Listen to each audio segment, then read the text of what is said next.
Today is Friday, July 31st. Welcome to this edition of Nevada County Now. Today's episode, we're talking new dashboard, restaurants, mystery seeds, and more. Check it out.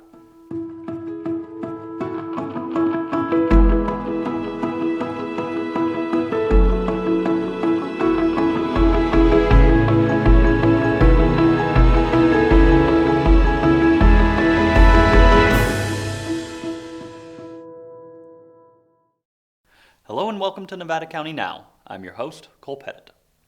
The Nevada County Office of Emergency Services has launched a new dashboard. The Ready Nevada County Dashboard's goal is to help residents access technology and information for better emergency outcomes. OES Director Steve Monahan said, "This tool provides access to real-time data during an emergency and technology to help residents make a plan that works for their specific needs. But everyone should still have a battery-operated radio and 5 emergency allies. There is no one-size-fits-all emergency plan, and technology is only one piece of a complicated puzzle." This new dashboard will include the current COVID-19 dashboard, as well as adding new features like Code Red emergency alerts, PG&E public safety power shutoff resources, and a wildfire and evacuation incident dashboard, which provides real-time information relating to traffic conditions, fire and red flag warnings, as well as other features. Nevada County OES asks that you become familiar with the interface and add this tool to your emergency plan. This technology is intended to build upon the Ready Nevada County best practices advocated by OES in the Ready Set Go handbook sent to every household earlier this year. Visit readynevadacounty.org to view this new tool. Speaking of the COVID dashboard, we've seen another increase in cases this week. In our county, we've seen an increase of 42 cases this week, bringing our total to 293 confirmed cases. 38 cases are currently active, the same amount as last week at this time. Nevada County Public Health lists 1 current hospitalization and 12,346 tests performed, an increase of 973 tests performed this week. Visit mynevadacounty.com/coronavirus for the most up-to-date information.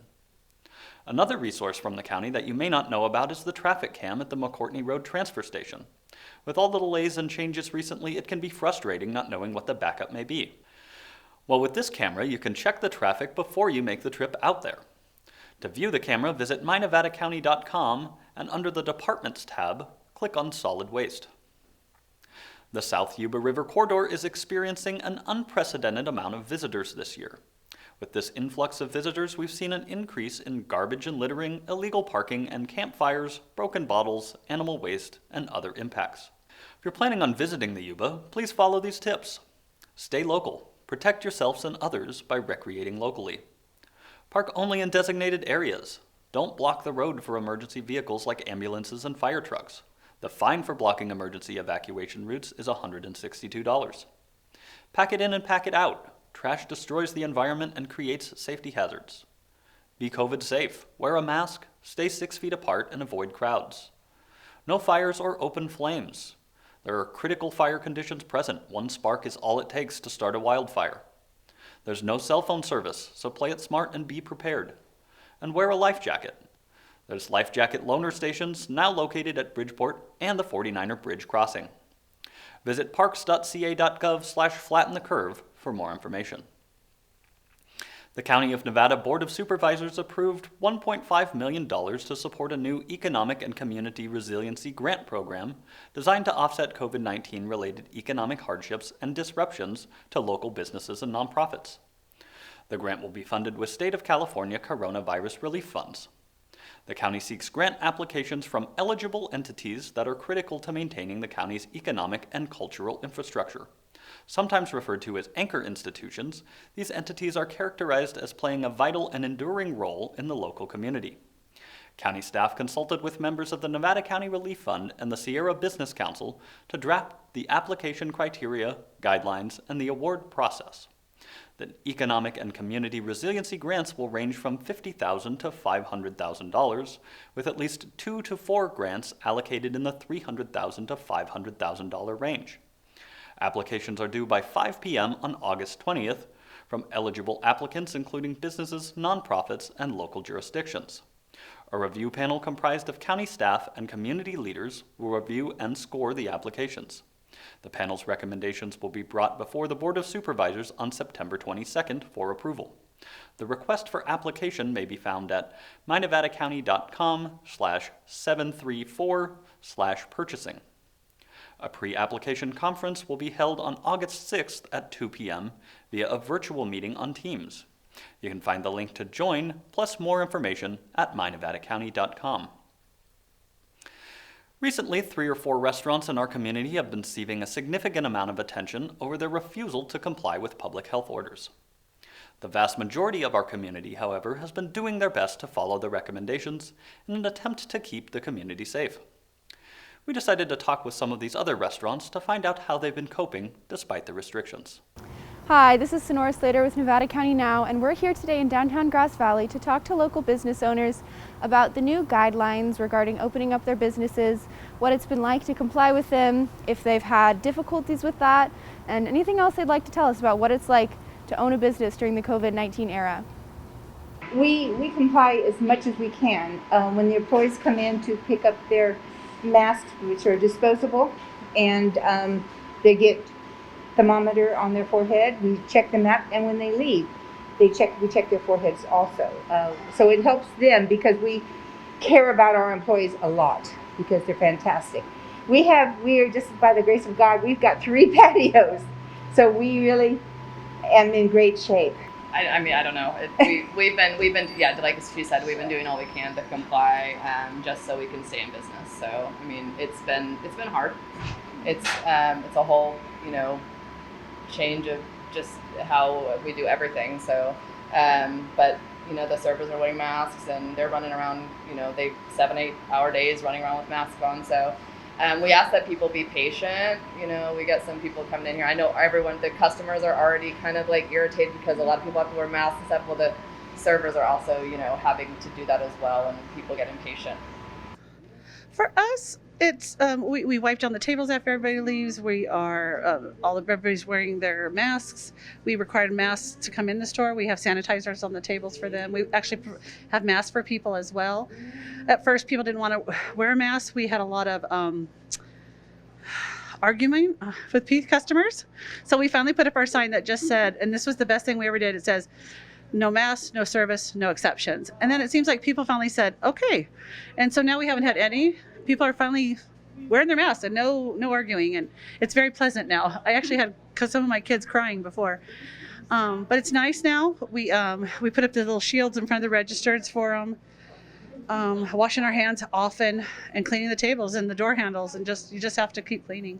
So yeah, that's what we're doing. The changes have been a little hard and a little it costs money to do that. Like the masks, and the county was great. They came up and gave us all a month's worth of masks and all the sanitizer and cleaning. And I mean, we're clean anyhow, but it's just 10 times more. But it's fine, and I appreciate everybody in town is supporting our business, and we have this great community who just really has been overwhelmingly kind. Like they've been just good to. I can't explain it. But they're just so generous. They're generous right now, and they don't have to be, but they are, and it's pretty kind. Thanks to everyone who talked with us, and an additional thanks to all the restaurants and businesses doing their best to protect our community. Whatever your opinion on the pandemic or policies that have come about because of it, we need to acknowledge the hard work all of these businesses have done to meet the mandates and rise to the occasion. Have you received a strange package of seeds in the mail? Recently, the California Department of Food and Agriculture has become aware of a number of reports regarding mysterious and unsolicited seeds from China and other parts of Asia. The seed packages, often labeled as jewelry, toys, etc., are being shipped to homeowners throughout the U.S., including Nevada County. The CDFA is communicating with the United States Department of Agriculture to determine any necessary actions for shipments received in California. In the meantime, the Nevada County Department of Agriculture is instructing residents not to open, plant, or dispose of any unsolicited seed packets received, but to contact their office. The destructive impact of invasive species is profound, affecting California's cropland, rangeland, forest, parks, waterways, and wildlands. Taking steps to prevent their introduction is the most effective method of reducing both the risk of invasive species infestations and the cost to control and mitigate those infestations and protect our agriculture industry and native environment. The Nevada County Department of Agriculture encourages recipients of these seeds to contact their office at 530-470-2690 for arrangements to collect, isolate, and properly store the seed. If you have planted the seeds, please contact the department for additional direction. The last few weeks we've been updating you on the current situation with our local schools. Last week we told you about some of the bigger districts' decisions to begin the school year with full distance learning. For more on some of the districts we didn't cover, let's turn it over to Sonora Slater. Thanks, Cole. As mid-August and the start of school creep ever closer, local districts continue to work towards decisions regarding reopening and implementation of health procedures.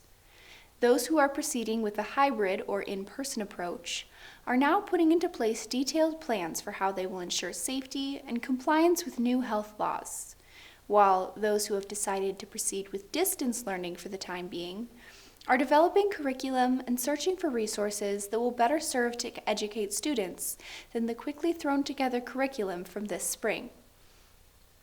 Chicago Park School District has laid out a 4-phase plan, and they decided on Monday that when they first open in a few weeks, it will be within the hybrid plan of Phase 2, though they will allow families to choose to remain within the fully at-home Phase 1 plan for as long as they would like during the 2020-21 school year. Phase 2 includes instruction streamed online in the mornings and individual or small group instruction on-site in the afternoons. Phase 3, should they choose to transition into it at some point during the year, consists of 2 to 4 days a week of in-person instruction in small student cohorts, alongside 1 to 3 days of distance learning. Phase 4 is a traditional 5-day in-person school plan. Nevada City School District will not make their official decision on reopening until August 3rd, but they have released a document with a wealth of information about how they plan to make online learning more successful than it was earlier this year, based on feedback they received from the community. The new structure will include a learning management system, which utilizes Google Classrooms as a digital hotspot for information, assignments, and classroom announcements.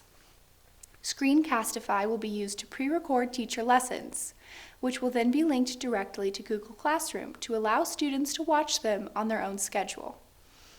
Other programs, including Flipgrid and Google Calendar, will be used for discussion and scheduling, respectively. The district has purchased Chromebooks for students and is working on purchasing other equipment to make the process run more smoothly. Forest Lake Christian School has made the decision, based on student and staff feedback, to reopen for in-person school 5 days a week, while making sure to follow health guidelines regarding sanitization and social distancing. As they are a private school, they already have small class sizes, and therefore are confident in their ability to space desks out within classrooms. They have not yet released detailed information about their plans to ensure the health of students and staff members, or what the details of their mask regulations will be. But the response on their Facebook announcement of reopening was overwhelmingly positive. All of our local school districts care about the families and teachers in our community. Each is working towards finding the best way to simultaneously promote education and health, and will continue to do so, a difficult task in a world that changes rapidly from week to week. Back to you, Cole. Thanks, Sonora. We'll leave you tonight with some footage from the final Car Hop event last weekend. Be sure to follow the vendors on social media to find out where they'll pop up next. Remember, stay safe, take care of each other. We'll see you next week.